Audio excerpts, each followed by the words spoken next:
Hello everyone, welcome back to the exam originals YouTube channel. मैं हूं अदिति कुशवाहा और आज के इस वीडियो में मैं आप लोगों को बताने वाली हूं कि आज 15 अगस्त यानी कि स्वतंत्रता दिवस के उपलक्ष्य पर प्रधानमंत्री नरेंद्र मोदी जी ने पंच प्रण लिए हैं। तो ये पंच प्रण कौन कौन से हैं, इसी के साथ इनका आने वाले टाइम में क्या लाभ होगा, तो इन सब के बारे में मैं आप लोगों को आज की वीडियो में बताने वाली हूँ। तो चलिए हम लोग वीडियो को शुरू कर लेते हैं। सबसे पहले अगर हम लोग बात करें तो जैसा कि आप लोगों को पता है, आज जो है 15 अगस्त यानी कि स्वतंत्रता दिवस के रूप में हमारे देश में सेलिब्रेट किया जा रहा है, जिसे हम लोग आजादी के अमृत महोत्सव के रूप में मना रहे हैं। तो आई होप आप लोगों ने भी हर घर तिरंगा अभियान में अपना योगदान दिया होगा और आज के दिन को एक अच्छे दिन के रूप में सेलिब्रेट किया होगा और इस स्वतंत्रता दिवस का पूरे तरीके से सम्मान किया होगा। तो अगर हम लोग बात करें कि हर साल की तरह इस साल भी प्रधानमंत्री नरेंद्र मोदी जी ने दिल्ली में आज लाल किले पर लगातार 9वीं बार तिरंगा फहराया है। यानी कि जैसा कि आप लोगों को पता होगा, प्रधानमंत्री नरेंद्र मोदी जी जो हैं वो 2014 में प्रधानमंत्री बने थे और तब से लेकर अगर हम लोग बात करें तो इस बार यानी कि 2022 में उन्होंने 9वीं बार प्रधानमंत्री पद पर रहते हुए तिरंगा फहराया है।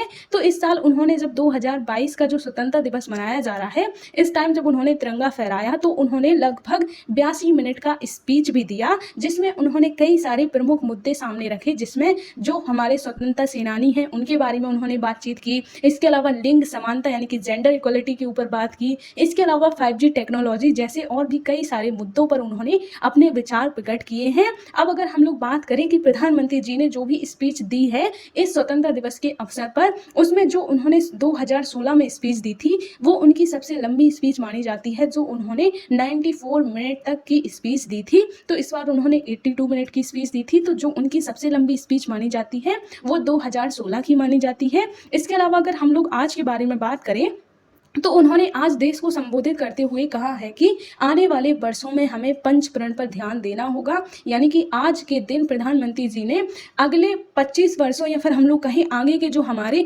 25 वर्ष हैं यानी कि 2047 तक के लिए उन्होंने पंच प्रण लिए हैं और इन पंच प्रण पर चलकर ही हम लोग जो आने वाले पूरे हमारे जब तक 100 साल होंगे आज़ादी के, तब तक हमारे देश को लेकर चलने वाले हैं। तो हम लोग बात कर लेते हैं कि ये पंच प्रण क्या है।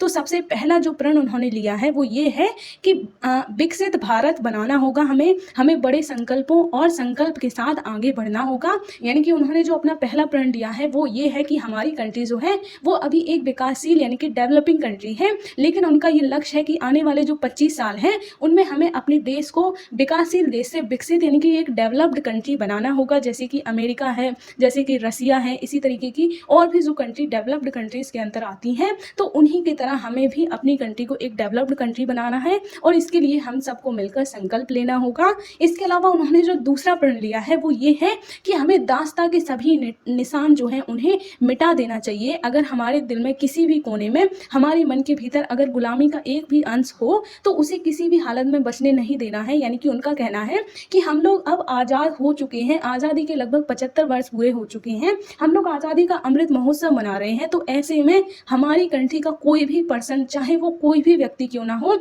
वो गुलामी का जीवन ना जिए, हर कोई अब आज़ादी का जीवन जिए। और अगर उसके दिल में कहीं भी गुलामी का कोई भी एक अंश रह जाता है तो वो उसे पूरे तरीके से मिटा दे। तो ये उनका जो है वो दूसरा प्रण उन्होंने लिया है कि आने वाले जो भी 25 साल हैं यानी कि जब तक हमारे 100 साल पूरे होंगे आज़ादी के, तब तक हमें अपने देश के हर कोने से जो गुलामी है उसको पूरे तरीके से ख़त्म करना है। तो ये जो है वो उनका दूसरा प्रण है। अब अगर हम लोग तीसरे प्रण के बारे में बात करें तो उन्होंने तीसरा प्रण ये लिया है कि हमें हमारी विरासत पर गर्व करना चाहिए। यानी कि हमारी कंट्री के जो कल्चर है, जो हमारी कंट्री की हेरिटेज है, हम लोगों को उस पर गर्व करना चाहिए, क्योंकि जैसी विरासत हमारी कंट्री में देखने को मिलती है, जैसी कल्चर हमारी कंट्री में देखने को मिलती है, ऐसी दुनिया में कहीं भी देखने को नहीं मिलती है। तो हमें हमारी कल्चर, हमारी विरासत पर गर्व महसूस करना चाहिए। जैसा कि आप लोगों को पता होगा, हमारी कंट्री में कई सारे विरासत स्थल देखने को मिलते हैं, जिन्हें हम लोग अगर कहीं IUCN की जो वर्ल्ड हेरिटेज साइट है उसमें भी शामिल किया गया है। तो ये हम लोग कहें हमारी कंट्री में जितने भी विरासत स्थल हैं हम लोगों को उनका सम्मान करना चाहिए, हमारी जो भी संस्कृति है हमें उसका सम्मान करना चाहिए और उस पर गर्व महसूस करना चाहिए। तो ये इनका तीसरा प्रण है। इसके अलावा इन्होंने जो चौथा प्रण लिया है वो ये है कि एकता की ताकत है और एकता और एकजुटता के साथ हमें देश हित में काम करना चाहिए। यानी कि इनका ये कहना है कि हमारी कंट्री एक विविधतापूर्ण कंट्री होने के बाद भी हमारी कंट्री में एकता भी देखने को मिलती है। तो हम सब लोगों को एकता के साथ मिलकर, एकजुटता के साथ देश हित में सारे काम करने चाहिए, क्योंकि ये एकता ही हमारी ताकत है। तो ये ही हमारी कंट्री की खासियत भी है कि विविधता में एकता, इसीलिए हमारी कंट्री को कहा जाता है। तो हमें अपनी उस विविधता में एकता को बनाए रखते हुए देश हित में काम करने चाहिए। तो ये इन्होंने चौथा प्रण लिया है। इसके अलावा इन्होंने जो पांचवा प्रण लिया है वो ये है कि नागरिकों के जो कर्तव्य हैं, और नागरिकों में उन्होंने खुद को भी शामिल किया है, नागरिकों में उन्होंने राष्ट्रपति जी को भी शामिल किया है। इसके अलावा राज्यों के जितने भी मुख्यमंत्री हैं उन सबको उन्होंने नागरिकों में शामिल किया है। तो इनका ये कहना है कि नागरिकों के जो भी कर्तव्य हैं वो उन्हें पूरे निष्ठापूर्वक, पूरे श्रद्धापूर्वक पूरे करने चाहिए। तो ये जो है इनका पांचवा लक्ष्य है। अब आप लोग मुझे कमेंट बॉक्स में ये बताइएगा कि हमारे संविधान में जो मूल कर्तव्य दिए गए हैं वो कौन से आर्टिकल में दिए गए हैं, और अगर मैं पूछूं तो कौन से पार्ट यानी कि कौन से भाग में दिए गए हैं। तो इसका आंसर आप लोग मुझे कमेंट बॉक्स में ज़रूर बताइएगा। तो अब हम लोग आगे बात कर लेते हैं कि इन्होंने और क्या कहा है। तो प्रधानमंत्री जी का ये भी कहना है कि आज़ादी का जो हम लोग इस बार 76 स्वतंत्रता दिवस मना रहे हैं वो एक ऐतिहासिक दिन है, और ये जो है वो पुण्य पड़ाव है, एक नई राह है, एक नए संकल्प और नए सामर्थ्य के साथ आगे बढ़ने का शुभ अवसर है।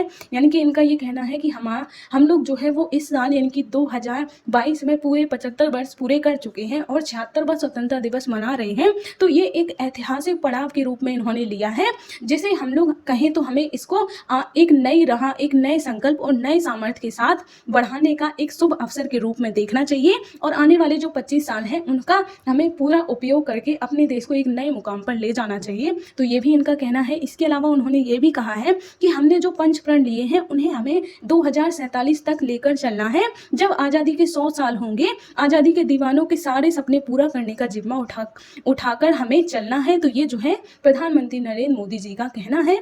अब हम लोग आगे बात कर लेते हैं कि इन्होंने और कौन कौन सी घोषणाएं की हैं। तो इन्होंने 5 प्रण लिए हैं, उसके अलावा इन्होंने और भी कई सारी घोषणाएं की हैं। तो हम लोग उनके बारे में बात कर लेते हैं।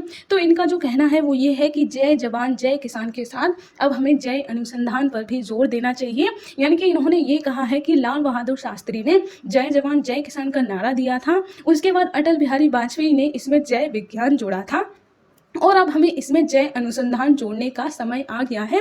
यानी कि जिस तरीके की हमारी प्रेजेंट टाइम में टेक्नोलॉजी होती जा रही है उसके अकॉर्डिंग अगर हम लोग बात करें तो हमारा जो देश है वो कई सारे सेक्टर्स में नई नई रिसर्च करने लगा है। आजकल अंतरिक्ष में भी हमारे कई सारे अभियान छोड़े जा रहे हैं। तो इस तरीके से अब हमारा जो देश है वो रिसर्च के सेक्टर में भी बहुत ज़्यादा उभर कर सामने आने लगा है। तो प्रधानमंत्री नरेंद्र मोदी जी का ये कहना है कि अंतरिक्ष से लेकर समुद्र तक हमें अपने रिसर्च सेक्टर को अच्छे तरीके से लेकर चलना है। तो इसीलिए अब जय जवान जय किसान के साथ जय विज्ञान और जय अनुसंधान भी जोड़ने का समय आ गया है।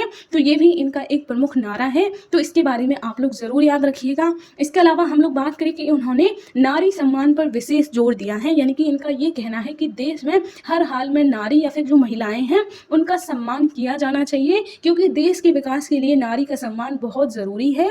क्योंकि इनका ये कहना है कि आज़ादी के लगभग 75 वर्षों के बाद भी अगर हमारी कंट्री में जेंडर इक्वलिटी नहीं देखने को मिलती है तो इस वजह से हम लोग काफ़ी ज़्यादा पीछे जाते जा रहे हैं। तो अगर हमें अपने देश का सही तरीके से विकास करना है और हमारे देश को एक विकसित देश बनाना है तो हमें इसमें महिलाओं की भी पूरी भागीदारी मिलनी ज़रूरी है। तो इसीलिए इन्होंने नारी समानता पर विशेष बल दिया है। इसके अलावा आत्मनिर्भर भारत अभियान तो आप सब लोगों ने सुना ही होगा। तो प्रधानमंत्री नरेंद्र मोदी जी ने इस पर भी और ज़्यादा फोकस करने के लिए कहा है। इनका ये कहना है कि 75 साल के बाद लाल किले पर तिरंगे को सलामी देने का काम पहली बार मेड इन इंडिया तोप ने किया है। तो ये जो आत्मनिर्भर भारत अभियान है उसका एक बहुत बड़ा हम लोग कहें एक बहुत बड़ा हम लोग कह सकते हैं कि कदम देखने को मिला है, जिसकी वजह से हम लोग आज मेड इन इंडिया बनाने लगे हैं। तो इसको और ज़्यादा बनाने की ज़रूरत है, इस पर और ज़्यादा काम करने की ज़रूरत है। तो इसके बारे में आप लोग याद रख सकते हैं। ये जो है वो प्रधानमंत्री नरेंद्र मोदी जी ने आज स्वतंत्रता दिवस के उपलक्ष्य में कुछ प्रमुख घोषणाएं की हैं। तो इनके बारे में आप लोग याद रख सकते हैं।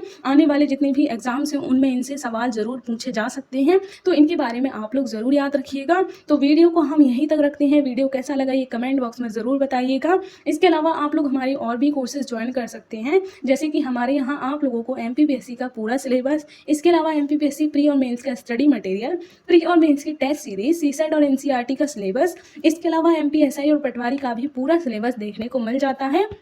तो अगर आप लोग भी एमपीपीएससी की प्रिपरेशन करना चाहते हैं तो आप लोग हमसे कांटेक्ट कर सकते हैं और हमारे साथ जुड़कर अपनी तैयारी को एक अच्छी दिशा दे सकते हैं। इस चैनल के अलावा आप लोग हमारा ऑफलाइन कोर्स भी ज्वाइन कर सकते हैं। तो आप सभी लोगों को हैप्पी इंडिपेंडेंस डे। मिलेंगे अब हम नेक्स्ट वीडियो में, तब तक के लिए धन्यवाद।